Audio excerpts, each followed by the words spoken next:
ರಾಮನಗರ ಜಿಲ್ಲೆಯಲ್ಲಿ ಜುಲೈ ತಿಂಗಳು ಅಂತ್ಯವಾಗುತ್ತಿದ್ದರೂ ನಿರೀಕ್ಷಿತ ಪ್ರಮಾಣದಲ್ಲಿ ಮುಂಗಾರು ಮಳೆಯಾಗದ ಹಿನ್ನೆಲೆ ನೀರಿನ ಬಿಕ್ಕಟ್ಟಿನ ಭೀತಿ ದಿನಕ್ಕೆ ಹೆಚ್ಚುತ್ತಿದೆ.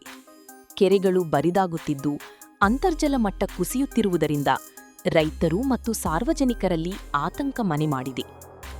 ಸಾಮಾನ್ಯವಾಗಿ ಈ ವೇಳೆಗೆ ನೀರಿನಿಂದ ತುಂಬಿ ಹರಿಯಬೇಕಿದ್ದ ಕೆರೆಗಳು ಈ ಬಾರಿ ಖಾಲಿ ಅಥವಾ ಅತ್ಯಲ್ಪ ಪ್ರಮಾಣದ ನೀರನ್ನು ಮಾತ್ರ ಹೊಂದಿವೆ.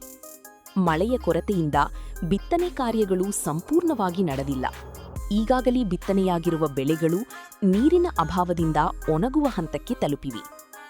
ಜಿಲ್ಲೆಯಲ್ಲಿ ಪಂಚಾಯತ್ ರಾಜ್ ಮತ್ತು ಸಣ್ಣ ನೀರಾವರಿ ಇಲಾಖೆಗಳ ವ್ಯಾಪ್ತಿಯಲ್ಲಿ ಒಟ್ಟು 494 ಕೆರೆಗಳಿವೆ.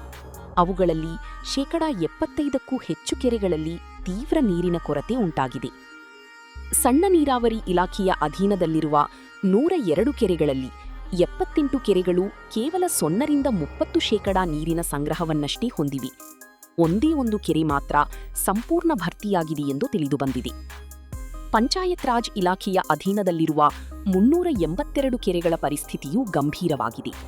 ಗ್ರಾಮೀಣ ಭಾಗಗಳಲ್ಲಿ ನೀರಿನ ಮಟ್ಟ ಗಣನೀಯವಾಗಿ ಕುಸಿದಿದ್ದು ಮುಂದಿನ ದಿನಗಳಲ್ಲಿ ಸಮಸ್ಯೆ ಇನ್ನಷ್ಟು ತೀವ್ರಗೊಳ್ಳುವ ಲಕ್ಷಣಗಳು ಕಾಣಿಸುತ್ತಿವೆ.